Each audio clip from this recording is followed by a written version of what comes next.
J'ai travaillé dans un collège pendant plusieurs années, c'est-à-dire de 98 à 2016, moment où j'ai pris ma retraite. Et j'ai beaucoup côtoyé les collégiens, notamment à la cantine, puisque c'était d'abord, ça a été mon dernier poste. Et j'ai été interpellée par des attitudes et des paroles entre filles et garçons qui m'ont quand même beaucoup choquée, parce que c'est pas ma génération. Et voilà, je les interpellais souvent en disant pourquoi se traiter de tous les noms? Pourquoi ces mots comme par exemple oh la salope ou les mots comme bâtard qu'est-ce que c'est que ce genre de langage? Est-ce que ça commence par là, le respect entre filles et garçons? Et je me demande souvent si c'était quelqu'un de très proche de vous, votre maman, votre sœur, vos frères par exemple. Est-ce que vous leur parleriez comme ça, vous? Est-ce que vous aimeriez bien qu'on parle comme ça à votre maman?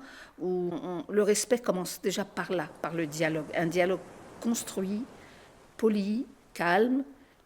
Je pense que ça amène à beaucoup plus de résultats que le langage violent. Moi, à mes fils, je leur ai appris que, et j'ai pas eu, mais presque pas besoin de leur apprendre, parce qu'étant donné que j'étais toute seule avec eux, ils ont vu, ils s'y sont mis eux d'eux-mêmes. C'est-à-dire que d'eux-mêmes, ils se sont mis à faire le ménage pour aider. C'est-à-dire que ça leur est venu spontanément en se disant, on ne peut pas la laisser tout faire toute seule.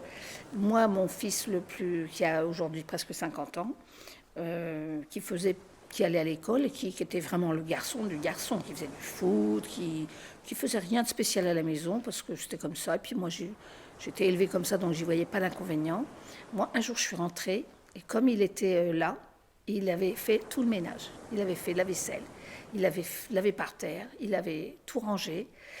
Et j'ai été très surprise parce que c'était pas vraiment moi qui lui avais appris. Je crois qu'il l'avait constaté lui-même.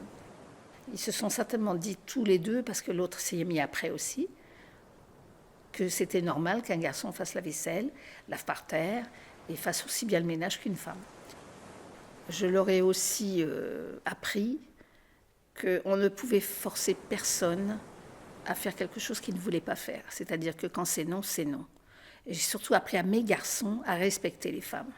C'est-à-dire qu'une femme, ça ne se frappe pas, ça ne se bouscule pas. On peut dialoguer. Par le dialogue, on peut faire passer plein de choses.